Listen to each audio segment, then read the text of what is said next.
In today's tale, a young woman is introduced to times gone by. And a quick word of caution: if you smell gas while listening to this tale, whatever you do, don't call the gas man. Amelia Saunders always had a fondness for the vintage and unique. It was a sunny Saturday afternoon when she stumbled upon a small, tucked-away second-hand store in the heart of London. The shop, named Timeless Treasures, was nestled between a bustling cafe and an antique bookstore on a cobblestone street. Its window display, adorned with various trinkets and garnets from eras gone by, beckoned her inside. As she pushed open the old wooden door, a bell chimed, announcing her entry into a world of forgotten histories. The shop was dimly lit, with the rays of sunlight piercing through the dust motes, creating a mystical ambience. Amelia's eyes were drawn to a coat hanging elegantly on an antique mannequin. It was a beautiful herringbone pattern, seemingly whispering tales of a bygone era. The shopkeeper, an elderly gentleman with a warm smile, noticed her interest. "Ah, the coat," he began, his voice a soft rasp. "It's from the 1950s. A real beauty, isn't it? Not many like that left." He dusted off the shoulders of the coat with care, his eyes glinting with a mix of nostalgia and something unspoken. Amelia was entranced. The coat was not just a garment. It felt like a piece of history, a connection to a past she longed to explore. She tried it on, and it fit perfectly, as if it had been waiting for her. After some pleasant conversation about the coat's potential history, Amelia decided to purchase it. The shopkeeper wrapped it carefully in brown paper, tying it with a string. "Take care of it," he said, his eyes lingering on the package for a moment too long. As Amelia left the store, coat in hand, she felt a slight shiver run down her spine. Brushing it off as a breeze, she didn't notice a reflection in the shop window. A bald man with glasses, watching her intently. It was only for a moment, then he was gone. Walking back through the busy streets of London, Amelia felt an inexplicable sense of being followed. She turned around several times, only to find the usual hustle and bustle of city life. Little did she know that her purchase of the herringbone coat had awakened something, or someone, from a dark past. The evening found Amelia in her modest London flat, the walls adorned with art prints and the shelves filled with books. The herringbone coat lay draped over a chair, its pattern almost dancing in the dim light. As night fell, the city's usual cacophony dwindled into a distant hum, and Amelia settled in for a quiet evening. While lounging on her sofa, Amelia couldn't shake off a persistent feeling of being watched. It was an eerie, prickling sensation, as if eyes were fixated on her from a hidden corner. She glanced around her softly lit living room, finding comfort in its familiarity, yet the feeling persisted. Deciding to distract herself, Amelia turned on the TV. As she flipped through the channels, a sudden flicker caught her attention. In the brief moment when the screen went blank, she saw it. A reflection, not her own. A man, bald, with round glasses staring back at her from the TV screen.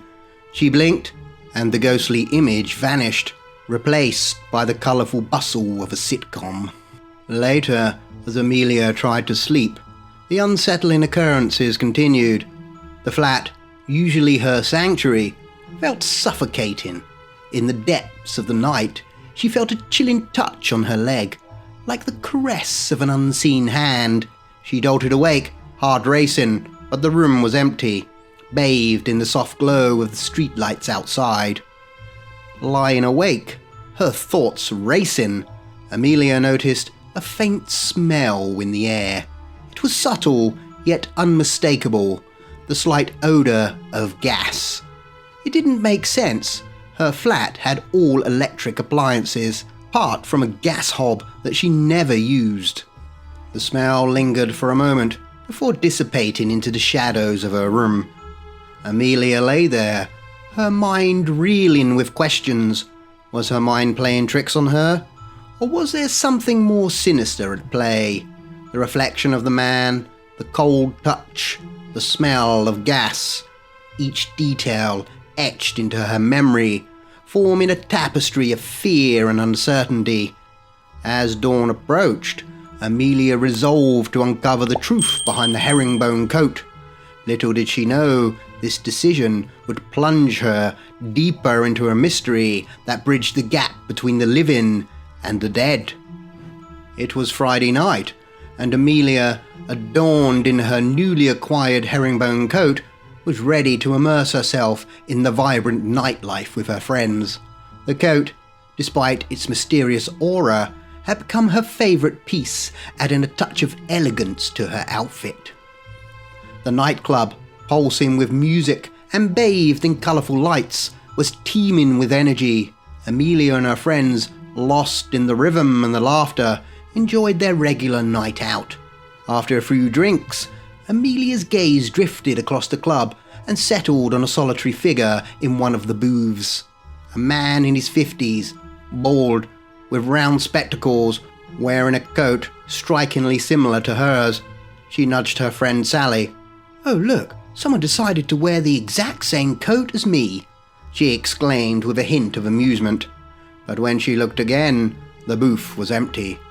"I don't see anyone," Sally replied, her voice tinged with concern. "Looks like you've had one too many." They laughed it off, attributing it to the night's indulges, and continued to enjoy their evening. As the night progressed, Thomas, a close friend with whom Amelia shared a special connection, appeared behind her. "Where have you been hiding?" he asked playfully. Amelia turned, her smile radiant. "I'm right here for you, Thomas." The chemistry between them was undeniable, and they spent the night dancing and drinking, wrapped up in their own world. As the night drew to a close, Amelia invited Thomas back to her apartment. She asked him to pour them a drink while she took a shower, hoping to wash away the fatigue of the night. Returning to the living room, Amelia was met with a horrifying sight. Thomas was on the floor, clutching his throat, gasping for air. "Thomas, what's the matter?" she cried in alarm. "Gas! I can't breathe!" he choked out. In a panic, Amelia helped him to his feet and guided him towards the front door, urging him to get some fresh air. Outside, Thomas gulped in the night air, his breathing gradually easing. "Could you not smell that?" he asked, his voice shaky. "No, I didn't smell a thing," Amelia replied, confusion and fear mingling in her voice. The faint smell of gas that had haunted her in her flat was now a terrifying reality. The morning after the unnerving incident with Thomas, Amelia sat at her kitchen table, her laptop open in front of her. The events of the previous night had solidified her resolve to uncover the truth behind the herringbone coat and the accompanying scent of gas. With a deep breath, she began her search, delving into the depths of the internet for any clue that might connect the coat with the mysterious occurrences. After hours of scouring through old newspaper archives and historical records, Amelia stumbled upon a black and white photograph that made her heart skip a beat. There he was, the man she had been seeing in reflections and shadows, bald, with round glasses, and eerily wearing a coat identical to hers. The caption beneath the photo sent a shiver down her spine. The infamous gas man of the 1950s. The article detailed the sinister history of the gas man, whose real name was Edward Langley. A seemingly ordinary man in his day, Langley harbored a dark and deadly secret. In the mid-1950s, he committed a series of murders that terrorized London. His modus operandi was chillingly unique. He would break into the homes of his victim at night and tamper with their gas lines, causing them to asphyxiate in their sleep. Langley was known for his particular habit of taking a personal item from each of his victims as a macabre trophy. The article mentioned that his final victim, a young woman, had been found in her bed, draped in a herringbone coat. A coat that Langley had taken a particular liking to and worn on several occasions.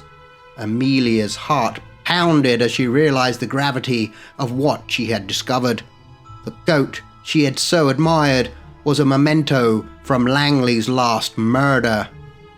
Langley's reign of terror came to an abrupt end when a vigilant neighbor noticed suspicious activity and alerted the police.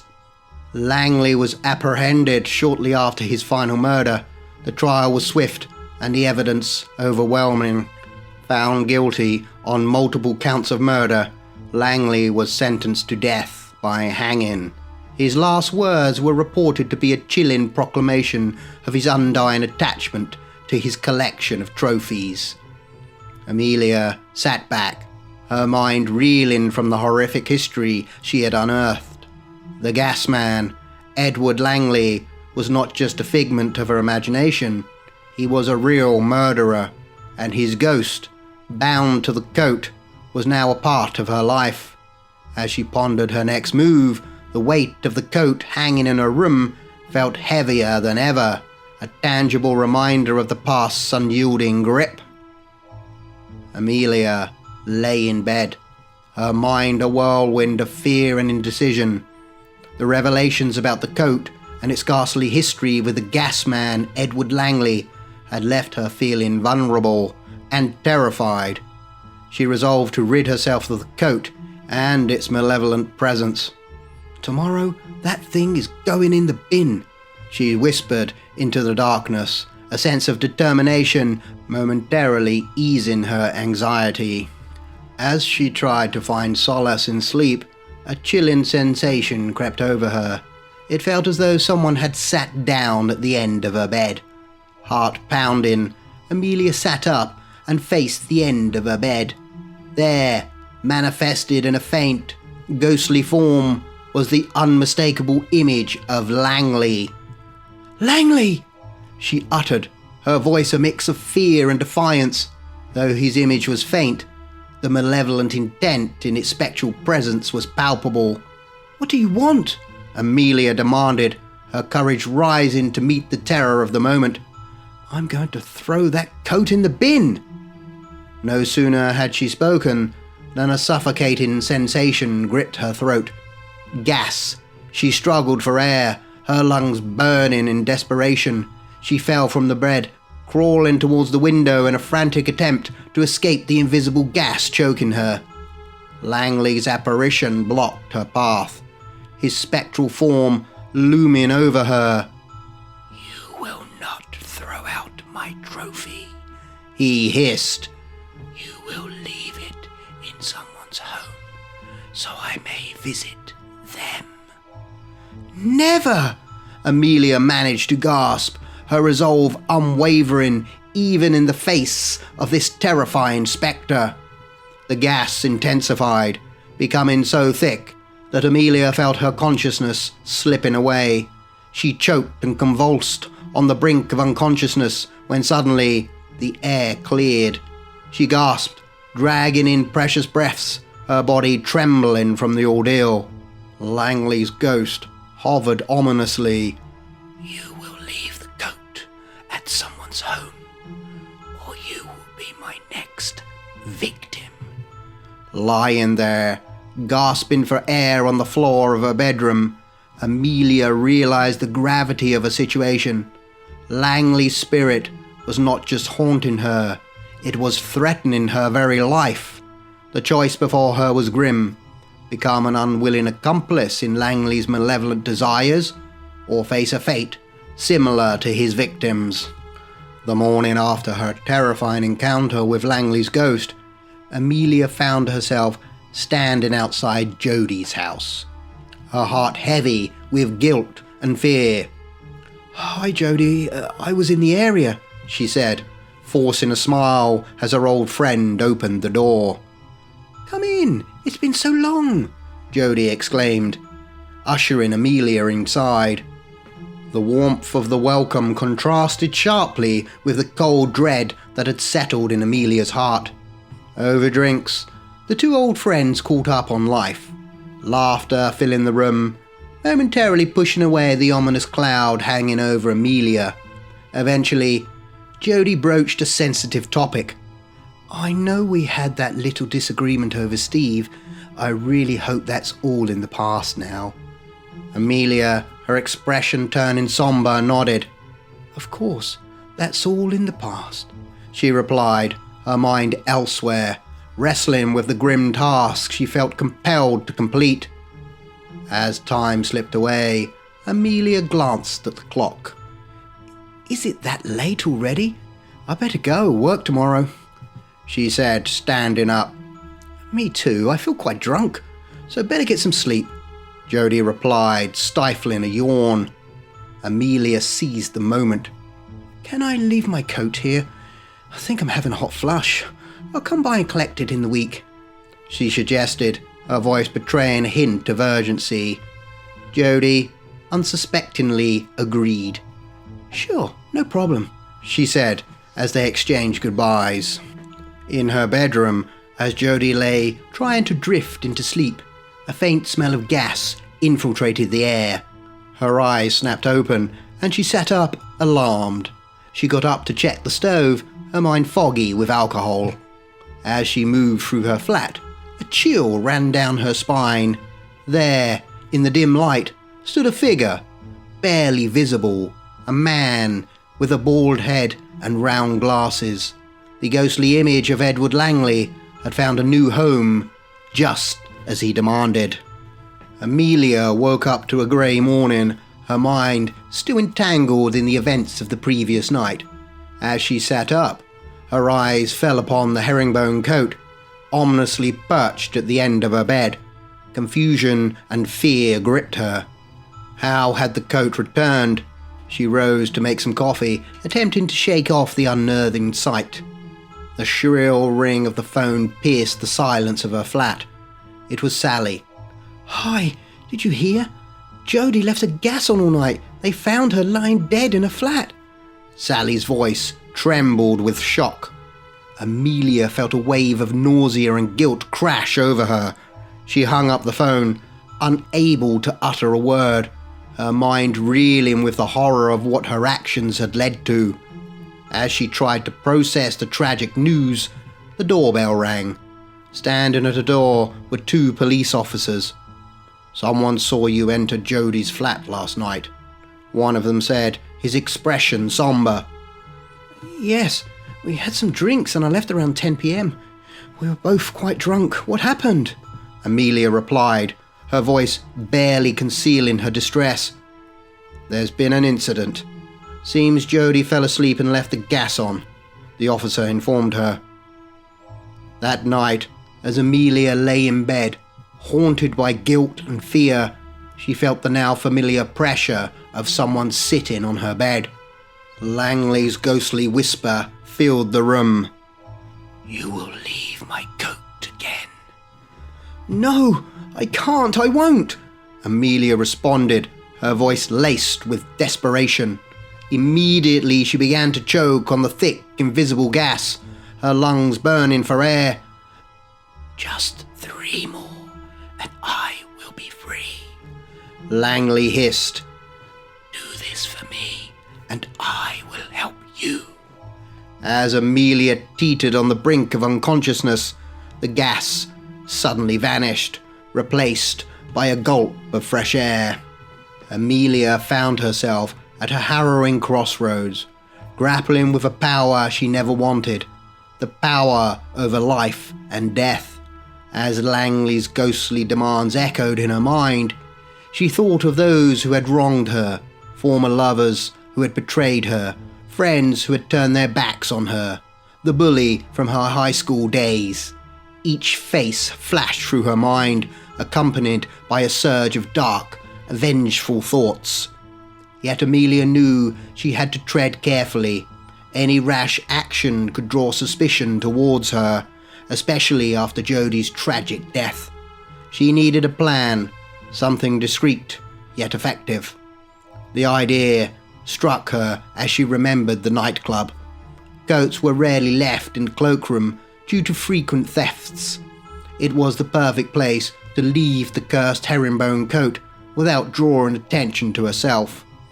With a mix of dread and resolve, Amelia headed to the club. Her heart pounded as she hung the coat in the cloakroom, trying to appear nonchalant. She then retreated to a corner and waited, her eyes fixed on the cloakroom door. Before long, her wait was rewarded. Two young men, likely looking for an easy steal, slipped into the cloakroom. They emerged moments later, their arms laden with coats, including the herringbone coat. Amelia watched them leave, a cold smile playing on her lips. "That'll teach 'em," she murmured under her breath, feeling a twinge of guilt at the sinister satisfaction that coursed through her. The next morning, Amelia awoke with a sense of foreboding.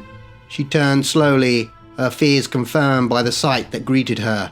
There, at the foot of the bed, lay the herringbone coat, returned as if it had never left. That night, the ghost of Edward Langley visited Amelia once more, his spectral form more menacing than ever. "Just one more, and I will be satisfied," he hissed. "One?" Amelia replied, her voice trembling. "Your scheme gave me 2 for 1, but I hunger for the last victim. I must have them now.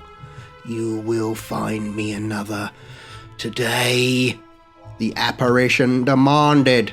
As Amelia protested, her voice was abruptly cut off by the now familiar sensation of choking on gas.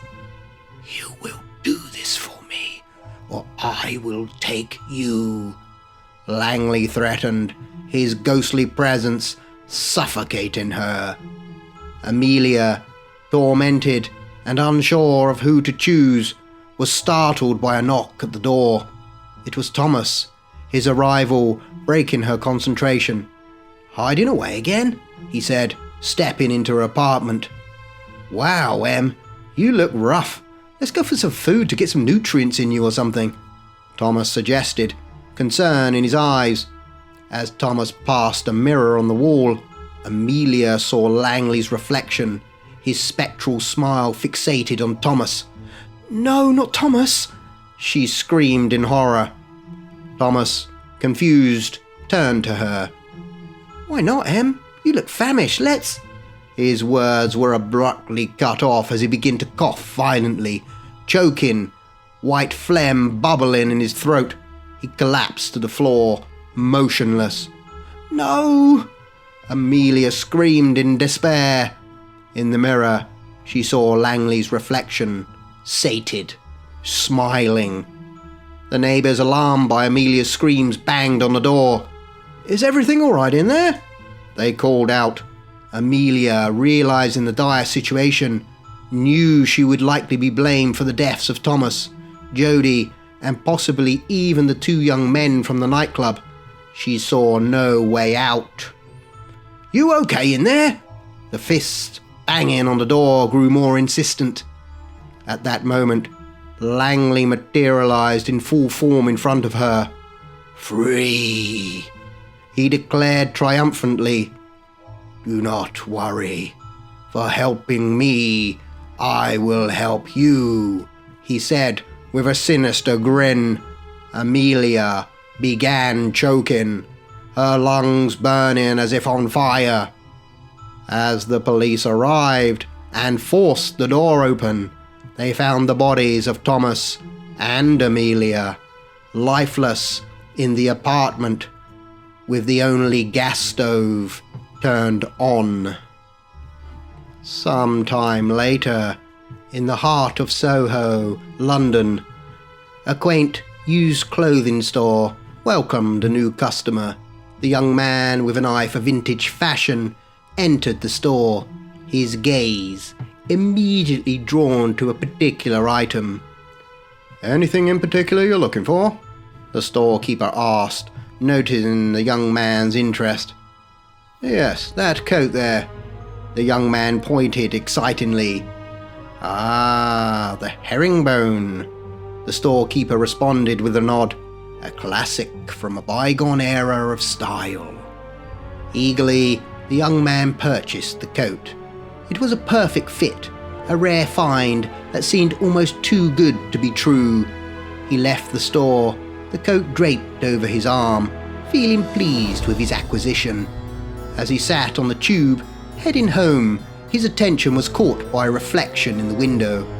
A young woman, wearing an identical herringbone coat, was staring back at him with penetrating eyes. The intensity of her gaze was unsettling. Curious, he turned to look directly at her, but to his surprise, there was no one there. The seat where he thought he saw the woman was empty. A chill ran down his spine as he turned back to the window, but the reflection had gone. He tried to shake off the eerie feeling, attributing it to the dim lighting and the rhythm of the tube. However, unbeknownst to him, he had become the latest bearer of the herringbone coat, the same coat that had been the centre of a haunting and a tragic series of events. Unaware of its dark history and the presence that lingered within its threads, he wrapped the coat around himself, unknowingly stepping into a cycle that had claimed many before him. And if you're still looking to fulfill your thirst for more horror, don't forget to check out this next video, unless of course you are frozen with fear already.